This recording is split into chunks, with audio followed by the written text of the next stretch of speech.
9-10 వచనాలు చదువుదాం. ఎబ్బేజు తన సహోదరుల కంటే ధనము పొందిన వాడై వేదన పడి ఇతని కట్టినని అతని తల్లి అతనికి ఎబ్బేజు అని పేరు పెట్టింది. ఎబ్బేజు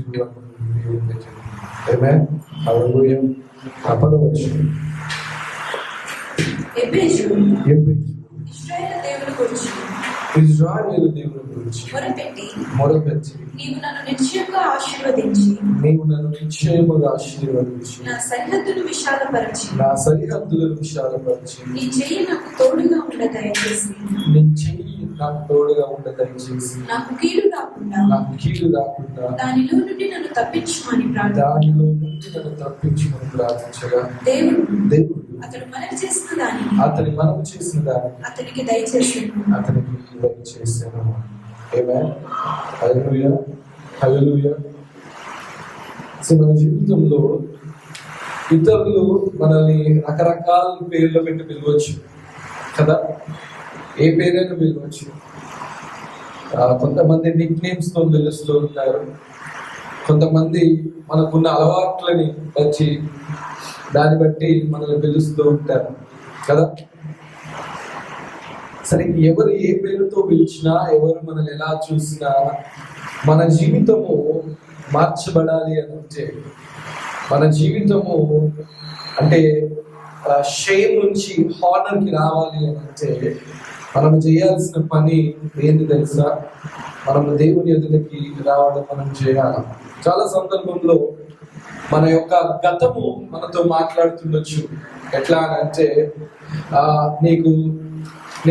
నీతోటి కాదు, లేదంటే నువ్వు చేయలేవు, లేదంటే నువ్వు బలహీనుడివి, ఇంకా ముందుకు వెళ్ళలేవు, ఎందుకంటే నువ్వు చేసిన ప్రతి ప్రయత్నంలో విఫలమవుతున్నావు, యు ఆర్ సీయింగ్ ఫెయిల్యూర్ చూస్తున్నావు, కనుక ఇక మీదట ముందుకు వెళ్ళలేవు, ఇక మీదట నువ్వు సాధించలేవనే గతము మనతో మాట్లాడుతుండొచ్చు, లేదంటే మన తలంపులు మాట్లాడుతుండొచ్చు, లేకపోతే మన స్నేహితులు మనతో మనకున్న అలవాట్లను బట్టి మనతో ఏదైనా మాట్లాడుతుండొచ్చు, లేదంటే వారు ఏదైనా సర్టిఫికేట్ ఇస్తుండొచ్చు పలానా వ్యక్తి నువ్వు అన్నట్టుగా కదా. కొంతమంది కొన్ని రకాలుగా సర్టిఫికేట్స్ ఇస్తుంటారు. కొంతమంది సైకో అని అంటుండొచ్చు, కొంతమంది వీడు బలహీనుడు అని అంటుండొచ్చు, కొంతమంది అరే వీటితో ఏది కాదు అని అనేవారుగా ఉంచారు. అయితే మన పొజిషన్ ని మన జీవితంలో షిఫ్ట్ చేయాలి అన్న, మన జీవితం ప్రభు ఎవరు నన్ను ఏమని పిలిచినా నాకు సంబంధం లేదు, కానీ మీరు ఏమని పిలుస్తున్నారు అనే దాని విషయంలో మనం స్టాండ్ తీసుకోవాలి. ఆమేన్. హల్లెలూయా, హల్లెలూయా. ఎబ్బేజు సహోదరుల కంటే అందరికంటే ఘనము పొందిన వాడిగా మనం చూస్తున్నాం ఇక్కడ. అయితే ఎబ్బేజు కంట తన తల్లి ఎబ్బేజు అని పేరు పెట్టడానికి గల కారణం ఏంది అని అంటే, తన తల్లి అతన్ని వేదన పడి కన్నదంట. ఎట్లా కన్నదంట? వేదన పడి తన తల్లి తన కన్నప్పుడు, ఎబ్బేజుగా తనకి పేరు వచ్చినప్పుడు ఎబ్బేజు ఏం చేస్తున్నాడంటే ప్రార్థన చేశాడు దేవుని ఎదుట. మనకున్న ఒకే ఒక సోర్స్ ఏదైనా ఉన్నది అని అంటే అది దేవుడే. ఆమేన్. ఎప్పుడైతే దేవుణ్ణి మన సోర్స్ గా, మన ఆధారముగా మనము చేసుకుంటామో తప్పకుండా దేవుడు మనల్ని ఆశీర్వదిస్తాడు. ఆమేన్.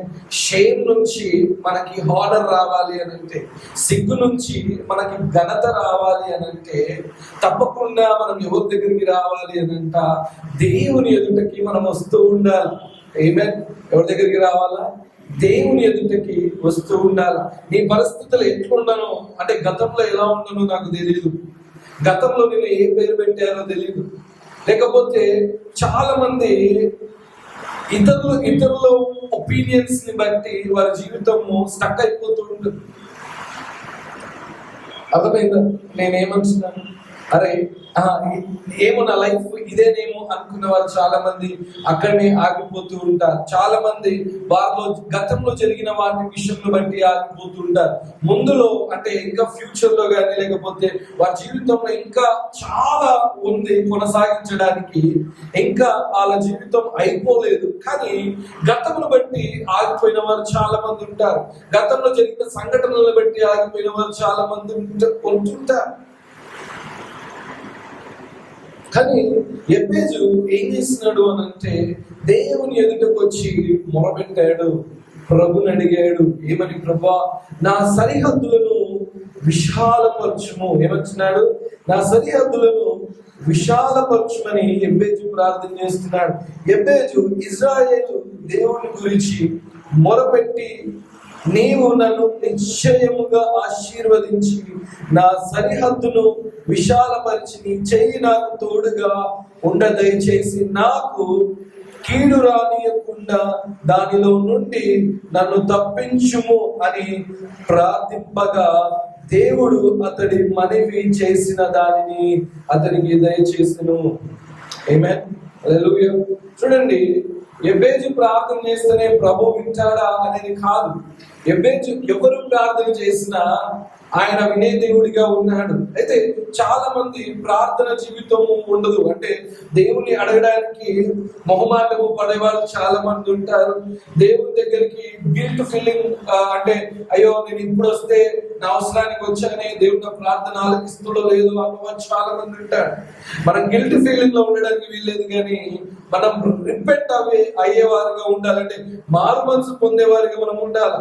ప్రభువా, గతంలో నేను ఏం చేశానో నాకు తెలియదు, గతంలో నేను ఫెయిల్యూర్స్ చూసి ఉండొచ్చు, గతంలో నేను విఫలమై ఉండొచ్చు, కానీ ప్రభువా నీవు నన్ను నిశ్చయముగా ఆశీర్వదిస్తే, నీవు నాకు తోడై ఉంటే, నీ హస్తము నాకు తోడుగా నడుస్తూ ఉండినట్లయితే తప్పకుండా నా జీవితము మార్చబడుతుంది, తప్పకుండా నేను ముందుకు వెళ్ళగలుగుతాను, తప్పకుండా నేను హెచ్చింపబడగలుగుతాను ప్రభువా. అయితే నీవు నాకు తోడుగా నడవడం నాకు చాలా ప్రాముఖ్యము, నీ హస్తము నా మీద ఉండడం చాలా ప్రాముఖ్యము, నా సరిహద్దులను నువ్వు విశాలపరచడం చాలా ప్రాముఖ్యము. నేను ఇరుకులో ఉండొచ్చు, నేను ఇబ్బందుల్లో ఉండొచ్చు, లేదంటే నేను స్టక్ అయి ఉన్నాను ప్రభువా, అయ్యా నేను ఎక్కడికి వెళ్ళాలో నాకు మార్గం కనబడట్లేదు, నేనున్న ప్రతి ప్రాంతం ఇరుకు ప్రాంతముగానే ఉన్నది, కానీ ప్రభువా నీవు నా పరిస్థితిని కానీ నా సరిహద్దులను కానీ నువ్వు విశాలపరచినట్టయితే నా జీవితము చాలా బాగుంటుంది ప్రభువా అని మనం మొరుపెట్టినట్లయితే, your prayer always have to indicate the source of God.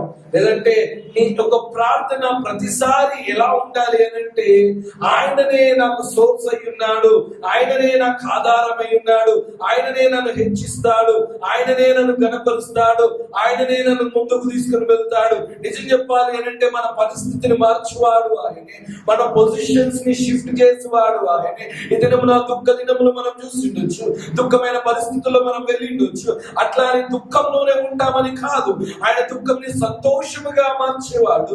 అయితే మనం ఎవరిని ఆశ్రయిస్తున్నాము, మనం ఎవరిని సోర్స్ గా చేసుకుంటున్నాము, ఎవరి మీద ఆధారపడుతున్నాము, ఎవరి ఎదుట మనం వెళ్ళి అడుగుతున్నాము, ఎవరి ఎదుట అంగలారుస్తున్నాము, ఎవరి ఎదుట మనం మొరపెడుతున్నాము, ఎవరిని అడుగుతున్నాము అనేది చాలా ప్రాముఖ్యమై ఉన్నది. అయితే నిన్ను నన్ను సృష్టించిన దేవాది దేవుడు, నిన్ను నన్ను ప్రేమిస్తున్న దేవాది దేవుడు, మనం నిశ్చయముగా ఆశీర్వదించిన దేవాది దేవుడు ఎదుటకు వచ్చి మనం అడిగినట్లయితే ఆయన తప్పకుండా మనల్ని ఆశీర్వదించే దేవుడు. ఆమేన్. హల్లెలూయా. కన్న తల్లి ఎబ్బేజు అని పేరు పెట్టింది, కన్న తల్లి వేదన పడి కన్నందుకు ఆ పేరు పెట్టింది. మనము మన జీవితంలో ఎన్నో ఒక కార్యములను బట్టి లేదంటే పనులను బట్టి మనకు పేరు రావచ్చు, అయితే ఆ పేరు మార్చబడాలి అని అంటే, లేదంటే అది నేను కాదు అని మనం ప్రూవ్ చేసుకోవాలి అని అంటే, దేవుని ఎదుటకు వచ్చి ఎబ్బేజు ప్రార్థన చేసినట్టుగా మనం ప్రార్థన చేయాలి. ఎబ్బేజు వదలలేడు, అయ్యా నువ్వు నన్ను నిశ్చయముగా ఆశీర్వదించుకుంటున్నాను, నువ్వు ఉత్తగా కాదు ప్రభా, నేను ఉత్తగా నేను మొరపెట్టడానికి రాలే, ఉత్తగా నేను మోకాలు వేయడానికి రాలే, ఉత్తగా నేను సమయం గడపడానికి రాలే, ఇది నన్ను ఆశీర్వదించినట్లయితే ఇది నన్ను నిశ్చయముగా నువ్వు నన్ను ఆశీర్వదించాలి ప్రభు అనే పేజీ ప్రార్థన చేశాను. నిశ్చయముగా నన్ను ఆశీర్వదించు, న్యస్తము నాకు తోడుగా రమ్ము. మోస్ట్ ఆఫ్ ది పీపుల్ దేవుడు మన జీవితంలో నడవడానికి ఇష్టపడాలి. కొన్ని సందర్భంలో దేవుడు ఉండకపోతే బాగుంటుంది అని వారు చాలా మంది ఉన్నారు. నేను చెప్తున్నా, నీ జీవితంలో దేవుడు లేనట్టయితే నీ లైఫ్లో, లేదంటే నీ బిజినెస్లో, లేదంటే నీ ఉద్యోగంలో, నీ సంపాదనలో, నీ కెరియర్లో దేవుడు లేనట్టయితే, సైన్యములకు అధిపతి అయిన దేవుడు లేనట్లయితే మన జీవితంలో ఘనకరమైన పొజిషన్గా మనం ఏం కోరుకుంటాము అనంటే, మానవులుగా మనమందరం కోరుకునేది ఏమంటే, మనమందరము ఘనకరమైన పొజిషన్ ఉండాలని అనుకుంటాం కదా. ఇజ్జత్తో బతుకుతున్నా అనేవారు ఉంటారు కదా. అవునగా, తెలంగాణ భాషలో దాన్ని ఏమంటారు? ఇజ్జత్రపోయారు. ఇది పోగొట్టుకోదలుచుకుని ఏదేమైనా కానీ మన స్టాండర్డ్స్ మనం మెయింటైన్ చేయాలని ప్రయత్నిస్తుంటాం, రైట్? అవునా కదా? మన స్టాండర్డ్స్ ని ఆయననే లేపువాడు. ఆయనని మనల్ని హెచ్చిస్తాడు. అవునా? చూడండి, ఎబ్బేజుకు మాత్రము ఆ పేరు పెట్టినప్పుడు సహోదరులు అందరికంటే ఘనంగా ఉన్నాడు. మనం అందరిలో చిన్న చూపుగా, అంటే ఇక్కడ ఉన్న వాళ్ళు ఎవరైనా చిన్న చూపుగా మనం ఉన్నామేమో, మన పరిస్థితిని బట్టి మనల్ని ట్రీట్ చేస్తున్నారేమో, మన స్థితిగతిని బట్టి ఎవరైనా మనతో వారి యొక్క వైఖర్య ఉండొచ్చు, వారి బిహేవియర్ ఉండొచ్చు. అయితే ఈ దినమున దేవుడు మాట్లాడుతూ నీతో ఏమంటున్నాడు అనంటే, అందరికన్నా ఘనముగా మార్చబడాలి అనంటే, అందరికన్నా ఉన్నతమైన స్థితిలో ఉండాలి అనంటే, నీ పరిస్థితి అందరికన్నా ఉన్నతమైన జీవితంలో ఉండాలి అనంటే, ఏదైనా మన ఎబ్బేజు చేసిన ప్రార్థన మనం చేయాలా. ఎబ్బేజు తను కాన్ఫిడెంట్ ని కోల్పోలేడు. నా తల్లి నాకు ఆ పేరు పెట్టినా నా జీవితం మార్చబడుతుంది. సహోదరులు అందరికంటే ఎబ్బేజుని దేవుడు ఆశీర్వదించి ఉన్నాడు, ఘనకరమైన పొజిషన్ పెట్టాడు. నిజం చెప్పాలి అంటే సహోదరులు ప్రార్థన చేస్తారో లేదో తెలియదు, కానీ ఇజ్రాయెల్ దేవుడి గురించి వారు వినిండొచ్చు, కానీ వారు మొరపెట్టలేరేమో, వారు ప్రార్థన చేయలేరేమో, దేవుని ఎదుటికి వచ్చి అంగలార్చలేరేమో. కానీ ఎబ్బేజు ఏం చేస్తాడు అని అంటే, నేను ఇశ్రాయేలు దేవుడైన ఆ దేవాది దేవుడికి వెళ్ళి నేను మొరపెడతాను. ఇది మనందరికీ యేసు ప్రభు వారు ప్రేమించి ఆయన అడుగు వాటి కంటే, ఊహించు వాటి కంటే అత్యధికముగా చేయగలిగిన దేవుడు మనకు ఉన్నాడు. ఆమేన్, హల్లెలూయా. అయితే మనము మన పరిస్థితులను బట్టి, మన స్థితిగతులను బట్టి మనం ఏం చేస్తున్నాం అనేది చాలా ప్రాముఖ్యము. చాలా మంది వారి జీవితంలో పరిస్థితులు మార్చబడగానే, స్థితిగతులు మార్చబడగానే, మనుషులు వ్యతిరేకంగా కాగానే they are try to complain. మనుషులకున్న లక్షణం అది కదా. ఏం లక్షణం ఉంటుంది?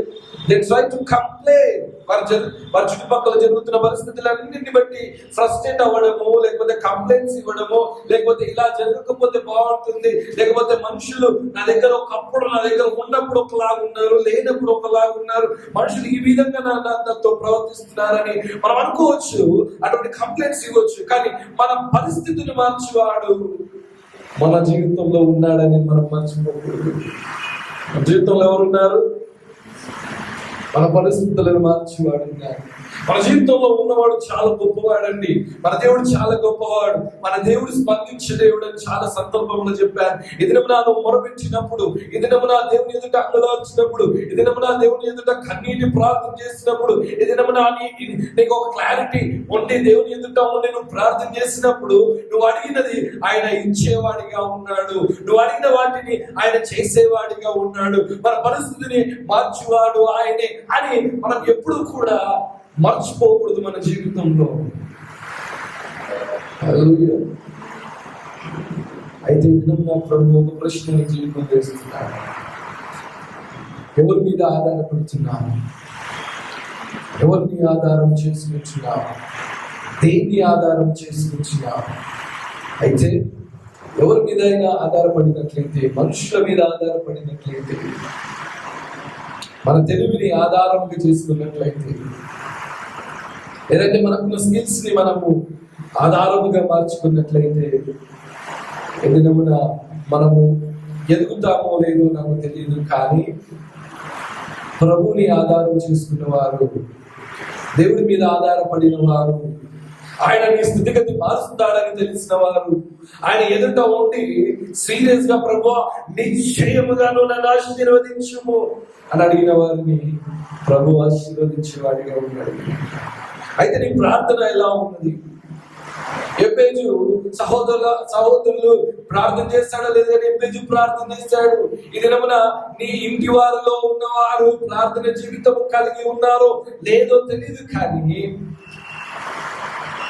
నీకు కనబడే వారి జీవితంలో ప్రార్థన జీవితం ఉన్నదో లేదో తెలియదు, కానీ ఈ దినమున నువ్వు ప్రార్థన చేసినట్లయితే, ఈ దినమున దేవుడిని మొరపెట్టినట్లయితే, ఈ దినమున దేవుణ్ణి అడిగినట్లయితే తప్పకుండా అందరికంటే ఘనముగా మనల్ని చేసే దేవుడు మన జీవితంలో ఉన్నాడు. హల్లెలూయా. అందరికంటే ఘనముగా మార్చే దేవుడు మన జీవితంలో ఉన్నాడని మనము మర్చిపోకూడదు. అయితే నువ్వు ప్రార్థన చేస్తున్నావా అనేది చాలా ప్రాముఖ్యం.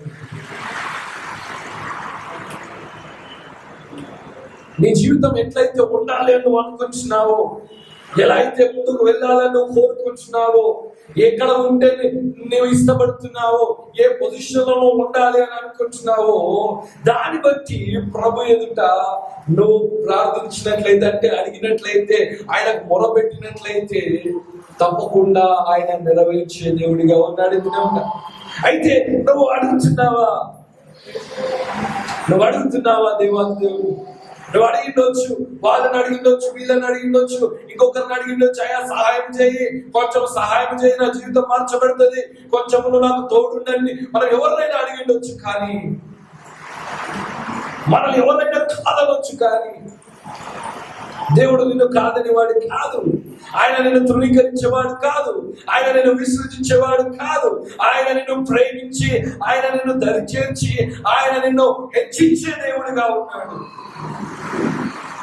ఆమేన్. అందుకే మనము ఆయన ఎదుటకు రావడం చాలా బాగుంది. ఆయన ఎదుటకు మనం రావడము చాలా అంటే చాలా ప్రాముఖ్యం అనేది మనము మర్చిపోకూడదు. మనం ఆయన ఎదుటకు రావడం మనం నేర్చుకోవాలి. ఒకసారి 1 పేతురు 5వ అధ్యాయం చక్కటి మాట ఇక్కడ మాట్లాడుతూ ఉంటాడు. 6వ వచనం మనం చూద్దాం. 1 పేతురు 5వ అధ్యాయం 6వ వచనం. 1 పేతురు 5వ అధ్యాయం 6వ వచనం. దేవుడు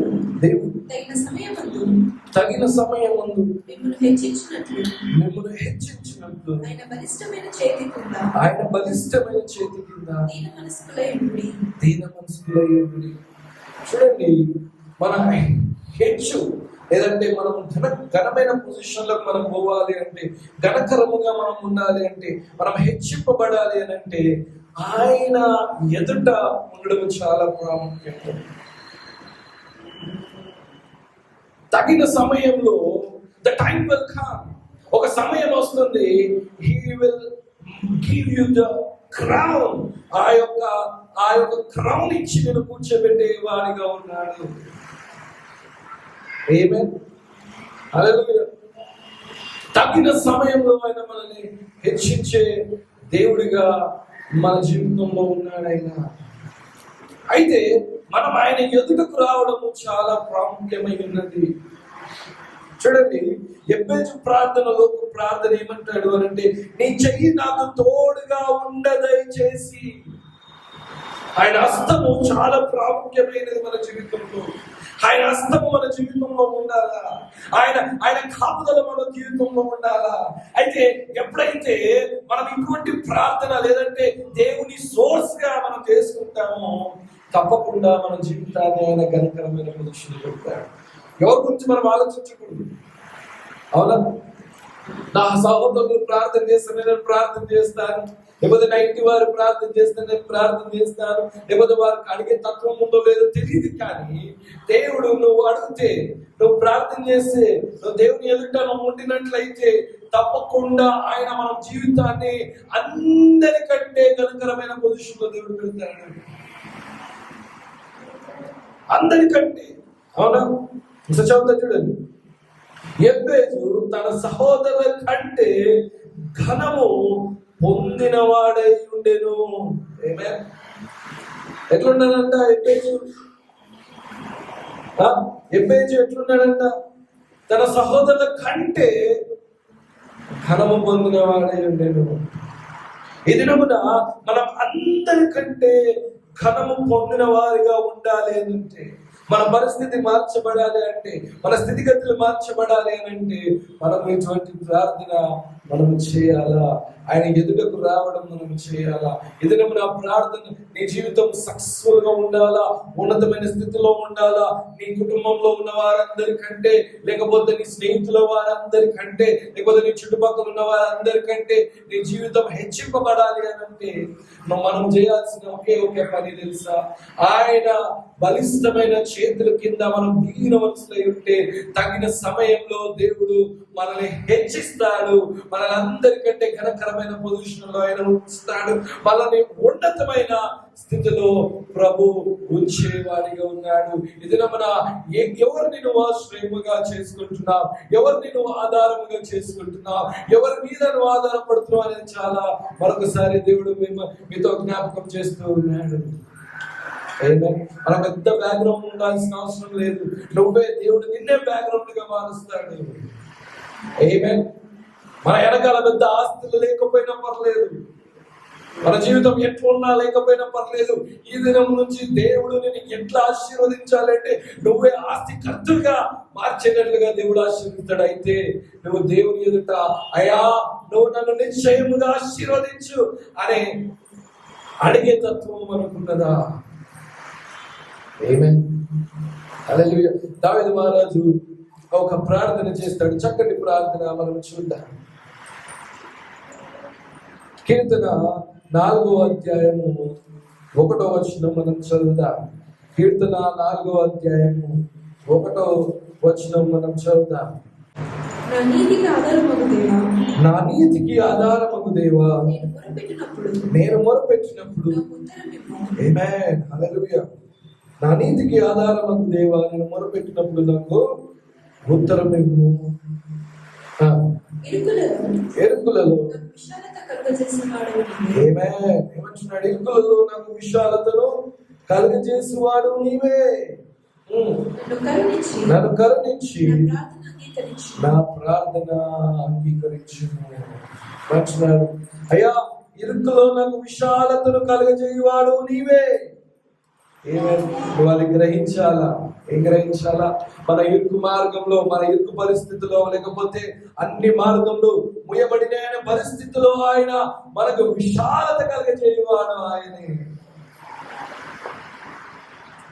అయితే ఎదురు నా ప్రభుని ఆధారం చేసుకో. ఎబ్బేజును ఎంత గొప్పగా దీవించి ఉన్నాడంటే సహోదరులందరికంటే, చూద్దామా, సహోదరులందరికంటే ఎబ్బేజును ఆశీర్వదించి ఎబ్బేజును ఘనముగా ఉంచి ఎబ్బేజు జీవితం షిఫ్ట్ అయింది. ఆయన పొజిషన్ మార్చబడ్డది. వేదన పడి కన్నప్పటికీ ఆయన పేరు ఎబ్బేజు అయినప్పటికీ కూడా దేవుడు అందరికంటే ఘనముగా ఉంచాడు.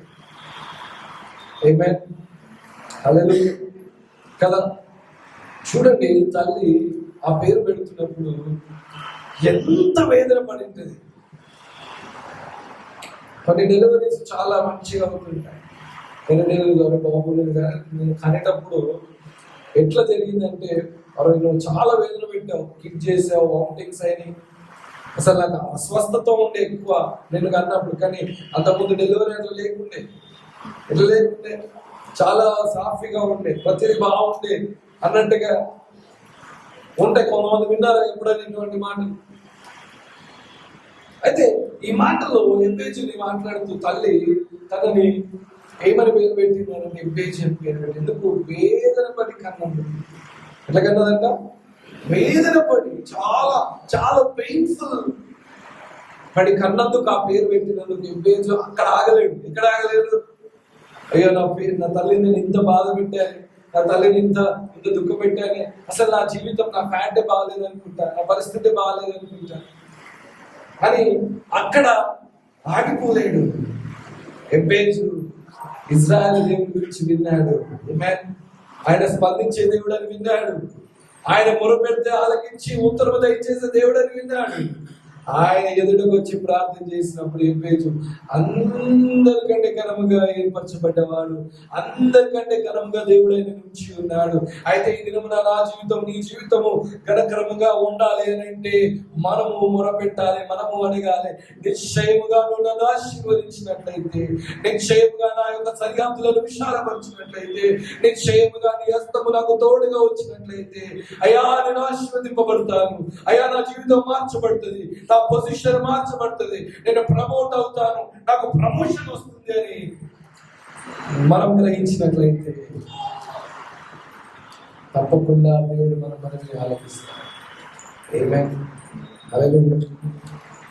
దావీదు గొర్రెల కాపరిగా ఉన్నాడు. ఎట్లున్నాడంటే దావీదు, చెప్తామా, గొర్రెల కాపరిగా ఉన్న దావీదు, గొర్రెల కాపరిగా ఉన్న దావీదుని తీసుకొని వెళ్ళి ఎక్కడ పెట్టాడు దేవుడు? రాజుగా పెట్టాడు. ఎక్కడ పెట్టాడు? చెప్తామా అందరం కలిసి? ఎక్కడ పెట్టాడు దావీదుని? రాజుగా పెట్టాడు. దావీదు కూడా అనుకున్నాడో లేదు, కానీ దావీదుకు ఉన్న లక్షణం ఏం తెలుసా? దావీదు మొరపెట్టేవాడు, దావీదు ఆరాధించేవాడు, దావీదు స్తుతించేవాడు, దావీదు దేవుని ఎదుట ఆయన ఉండేవాడు. కనుక దావీదుని దేవుడు ఎన్నుకొని మరి ఆయనను రాజుగా ఆయన ఏర్పరిచాడు. మామూలు విషయం కాదు గొర్రెల కాపరిని రాజుగా చేయడం అనేది. మామూలు విషయం కాదు. ఒక కింది స్థాయి నుంచి పై స్థాయికి రావడం, ఎటువంటి బ్యాక్గ్రౌండ్ లేకుండా ముందు స్థాయిలో వెళ్ళడం అనేది మామూలు విషయం కాదు. ఏదైనా మన పరిస్థితులు కానీ, మన స్థితిగతులు కానీ, మన ఫైనాన్స్ కానీ ఎట్లున్నప్పటికీ కూడా మన జీవితము మార్చబడాలి అని అంటే, మన జీవితము ఘనకరముగా ఉండాలి అని అంటే, మనము దేవుని ఎదుట తప్పకుండా ప్రభువా ఇదిగో నా జీవితము నీ ఎదుట పెడుతున్నాను, ఇదిగో ప్రభా నేను నీ చేతులకు అప్పచెప్పుకుంటున్నాను అన్నట్లుగా ఉండినట్లయితే తప్పకుండా ప్రభు మన జీవితము ఆశీర్వదిస్తాడు.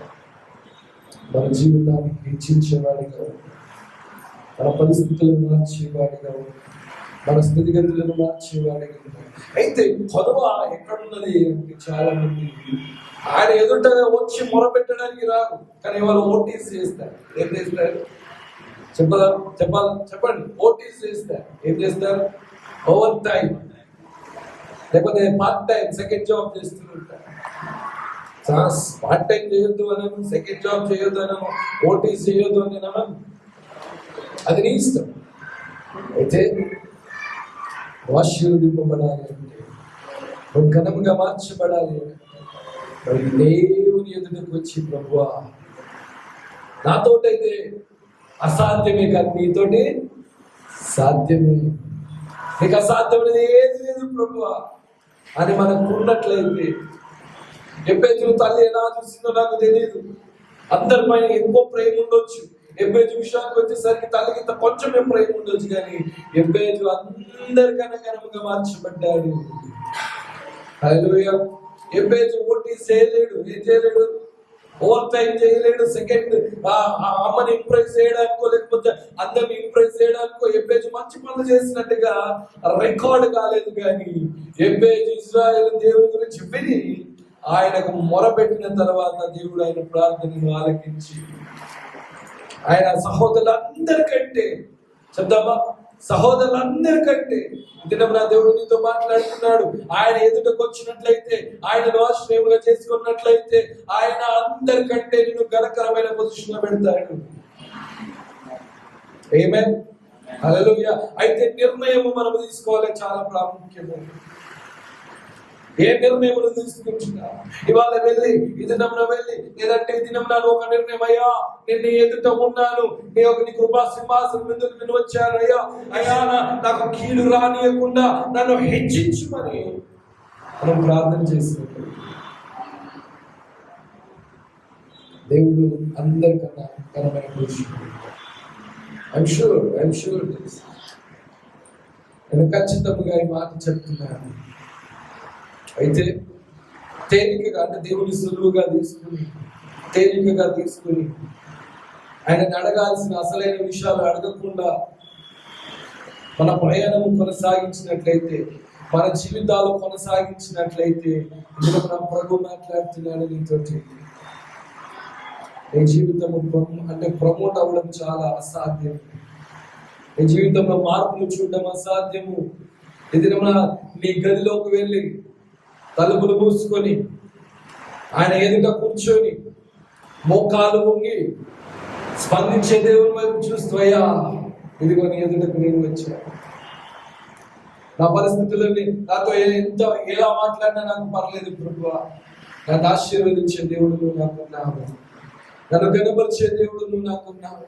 నువ్వు నాకు తోడుగా ఉన్నట్లయితే, నీవు నాతో నడిచినట్లయితే, నువ్వు నా ముందు వెళ్ళినట్లయితే, నా సరిహద్దులను విశాలపరిచినట్లయితే, అయ్యా నా జీవితము బాగుపడుతుంది, నా జీవితము మెరుగుపడుతుందయ్యా. అది నీ యొద్ద నుంచి వస్తుంది ప్రభువా, నా ఆధారం నువ్వే అని నీ గదిలో నువ్వు మొరపెట్టినట్లయితే ప్రభు నీ ప్రార్థన ఆలకించి, నేను చెప్తున్నాను కదా, ఈ దినం నుంచి నీ జీవితం మార్చబడుతుంది. ఈ దినం నుంచి నీ జీవితంలో మార్పులు చూడబోతున్నావు. అయితే నీ నిర్ణయం మీద నీ జీవితం మార్చబడుతుందా లేదా అనేది నీ నిర్ణయం మీద ఉన్నది. అయితే నువ్వు ఎటువంటి నిర్ణయం తీసుకుంటున్నావు? దేవుని తేలికగా తీసుకున్నట్లయితే, దేవుని యొక్క ప్రార్థన తేలికగా తీసుకున్నట్లయితే, నువ్వు మందిని అడగవచ్చు, వేరే వాళ్ళ మీద ఆధారపడుతూ ఉండొచ్చు, వేరే వాళ్ళ సహాయం కొరకు ఎదురు చూస్తుండొచ్చు, కానీ వారి సహాయం తాత్కాలికము, వేరే వాళ్ళ యొక్క హస్తము తాత్కాలికము, కానీ దేవుని యొక్క హస్తము నిరంతరం నీ మీద ఉంటుంది. ఆయన సహాయం నిరంతరం ఉంటుంది. ఏ పొజిషన్ లో, ఏ లెవెల్లో, ఎలా నేను ముందుకు తీసుకొని వెళ్ళాలో, ఎలా నేను హెచ్చించిస్తే ఎలా నువ్వు పడకుండా ఉండాలో, నీ జీవితాన్ని ఎలా కట్టాలో, ఎటువంటి గాలి విసిరినా, ఎటువంటి తుఫాను వచ్చినా, ఎటువంటి పరిస్థితులు వచ్చినా నువ్వు స్టేబుల్ గా నిల్చోనేటట్లుగా ప్రభు నేను ఉంచుతాడు. ఆమేన్. ద రియల్ గ్రోత్, నిజమైన ఎదుగుదల దేవుని యొద్ద నుంచి వస్తుంది. ఎవరి దగ్గర నుంచి వస్తుంది? చెప్తామా?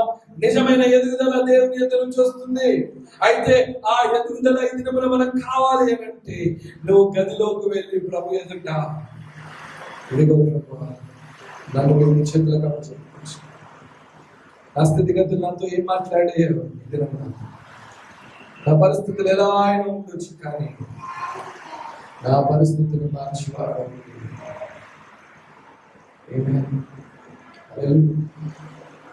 ఇంటికెళ్ళినాక go and write in your diary. నీ డైరీలో వెళ్ళి రాసుకో, ఈ వచనాలు వెళ్ళి నీ డైరీలో రాసుకో. ప్రభు ఎదుట చెప్పయా, ఎబ్బేజీని ఆశీర్వదించిన దేవుడు నాకు దేవుడిగా ఉన్నా, నన్ను కూడా ఆశీర్వదించాను ప్రార్థన. నేను క్షేమంగా నా సరిహద్దులను విశాలపరచు ప్రభు నన్ను ప్రార్థన. తప్పకుండా ఆయన సరిహద్దులను విశాలపరుస్తాడు. తప్పకుండా ఆయన అందరికన్నా నేను ఘనముగా ఉంచుతాడు. తప్పకుండా ఆయన హస్తము నీకు తోడుగా వస్తుంది. తప్పకుండా ఆయన నీకు కీడు రానియకుండా కాపాడుతాడు. తప్పకుండా ఆయన అపాయం రాకుండా కాపాడుతాడు. తప్పకుండా ఆయన కాపుదల నీ మీద ఉంటుంది. తప్పకుండా ఆయన కాపుదల నీ కుటుంబం మీద ఉంటుంది. తప్పకుండా ఆయన కాపుదల నీ యొక్క కెరీర్ మీద ఉంటుంది. తప్పకుండా నువ్వు కట్టుకున్న దాని మీద ఆయన కాపుదల, ఆయన హస్తము, ఏ కీడు కూడా నీ దరి చేరనీయకుండా ఆయన నేను కాపాడుతాడు. ఏ తెగులు నీ టెన్స్ కి రాదు, ఏ తెగులు నీ గుడారానికి రాదు, ఏ తెగులు నీ జీవితంలోకి రాదు, ఏ తెగులు నీ కుటుంబం మీదకి రాదు. అయితే ఏ తెగులు కూడా నీ కుటుంబం మీద, నీ యొక్క జీవితం మీద, నీ కుటుంబం మీద రాకుండా ఉండాలి అంటే ఆయన ఎందుకు వచ్చిన ప్రార్థన చేయాలి. నీ హస్తము నాకు తోడుగా, ఏ కీడు రానియకుండా ఏమైనా ప్రార్థన చేస్తున్నాడు చూద్దామా ఒకసారి. నీ చెయ్యి నాకు తోడుగా ఉండదయచేసి నాకు కీడు రానియకుండా దానిలో నుండి నన్ను తప్పించుము. హల్లెలూయా. మనమందరం ఈ దినమున సజీవ లెక్కలో ఉన్నాము అనంటే, ఆరోగ్యముగా ఉన్నామంటే, ఈ దినమున ఇలా నిల్చొని ఉన్నామంటే దేవుని యొక్క కృప, ఆయన హస్తం మన మీద ఉన్నందుకే. ఎంతో మంది భయంకరమైన కీడు వచ్చి చనిపోయిన వారు ఉన్నారు. COVID-19 చాలా మందిని మింగేసింది, కానీ మనల్ని అందరినీ కాపాడవచ్చినాడు దేవుడు. ఇది మన దేవుడి హస్తం నీ మీద ఉన్నది కాబట్టి ఇక్కడ ఉన్నావు. ఇది మన దేవుడి దయ నీ మీద ఉన్నది కాబట్టి ఇక్కడ ఉన్నావు. దేవుడి యొక్క కాపుదల ఉన్నది కాబట్టి ఇంకా నువ్వు బ్రతుకున్నావు, ఆరోగ్యంగా ఉన్నావు. ఇది మన దేవుడు నిశ్చయంగా నీతో ఉండాలి అంటే ఆయన అడగాలయ్యా, నన్ను కాపాడినందుకు వందనాలే, కీడు నుంచి తప్పించినందుకు వందనాలు. అందుకే మనం ఆరాధన చేస్తాం. హల్లెలూయా. దేవుడు మాత్రమే కాదు. భయంకరమైన పరిస్థితుల్లో మనం ఉన్నాము. మన చుట్టుపక్కల భయంకరమైన వార్తలు మనం వింటున్నాము. ఎటువంటి అసలు జీవితంలో ఎప్పుడు జరగని అటువంటి యాక్సిడెంట్స్ మనం వింటున్నాము. జీవితంలో ఎప్పుడు జరగని కార్యములు మనం వింటున్నాము. తల్లి బిడ్డలను చంపుతుంది, తండ్రి బిడ్డలను చంపుతున్నాడు. భయంకరమైన చీకటి శక్తులు కమ్ముకొచ్చినాయి. ఇది నమ్మున అటువంటి పరిస్థితి నుంచి నువ్వు నేను బయటికి రావాలి అంటే, అయ్యా నీ హస్తము నాకు తోడుగా ఉండజేయమని ప్రభుని అడగాల. చెప్పాలయ్యా, నాకు ఏ కీడు రానికుండా దానిలో నుండి నన్ను తప్పించు ప్రభువా, అందులో నుంచి నన్ను తప్పించు ప్రభువా. అయ్యా ఈ చుట్టుపక్కల కీడు రావచ్చు, ఉన్న ప్రాంతంలో కీడు రావచ్చు, కానీ నీకు కీడు రానియకుండా ప్రభు కాబట్టి. హల్లెలూయా. హల్లెలూయా. దేవుని దగ్గరికి వచ్చి మనం పెట్టాలి. మనము ఒట్టుగా ప్రార్థన చేయకూడదు. ఎలా ప్రార్థన చేయకూడదు? కొంతమందికి ఒట్టుట్టే చేసే ప్రార్థన అలవాటు. కరెక్ట్ పొద్దున 4 గంటలకు లేస్తారు, 5 గంటలకు లేస్తారు. వారు దేని గురించి ప్రార్థన చేస్తారు తెలియదు, ముట్టిగా ప్రార్థిస్తారు. దాన్ని ముట్టిగా ప్రార్థన అంటారు. లేడు వారికి అసలు క్లారిటీ తెలియదు, అసలు వాళ్ళు ఎట్లా ఉండాలో, వారి జీవితం ఎట్లా ఉండాలో తెలియదు. ఉంటుంటి ప్రార్థన. 2 గంటలు చేసిన ఉంటుంటి ప్రార్థన, 3 గంటలు చేసిన ఉంటుంటి ప్రార్థననే అది.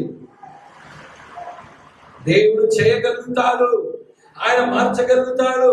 నీ ప్రార్థన అంశం మీద నీకు క్లారిటీ లేకుండా నువ్వు ప్రార్థనలో కూర్చున్నట్లయితే ఆ ప్రార్థన వ్యర్థంగా పోతుంది.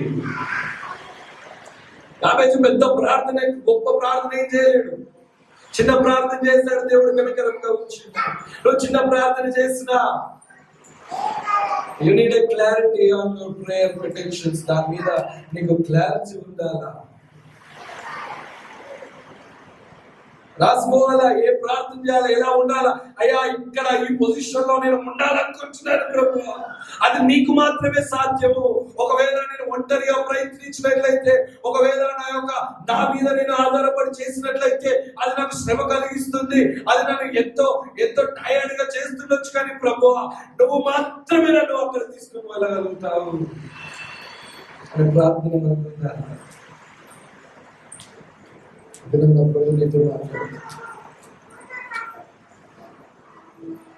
ఎవరి మీద ఎవరిని అడుగుతున్నారు, ఎవరి సహాయం కోరుతున్నారు? భయంకరమైన పరిస్థితులు మరొకసారి చెప్తున్నాను. మనుషుల అలవాట్లను బట్టి అవ్వట్లేవు అవి. దురాత్మ కార్యాలు జరుగుతున్నాయి, చీకటి కార్యాలు జరుగుతున్నాయి, భయంకరమైన కార్యాలు జరుగుతున్నాయి. మీరు ఎప్పుడు విన్న వార్తలు, ఇప్పుడు విన్న వార్తలు చాలా వ్యత్యాసం ఉన్నది. కనుక మన జీవితంలో ఎదుగుదల ఉండాలి అని తప్పకుండా ఆయన ఎదుగుదలకు వచ్చిన హల్లెలూయా. హల్లెలూయా. దేవుడి మాటలు మన జీవితంలో నెరవేర్చుగా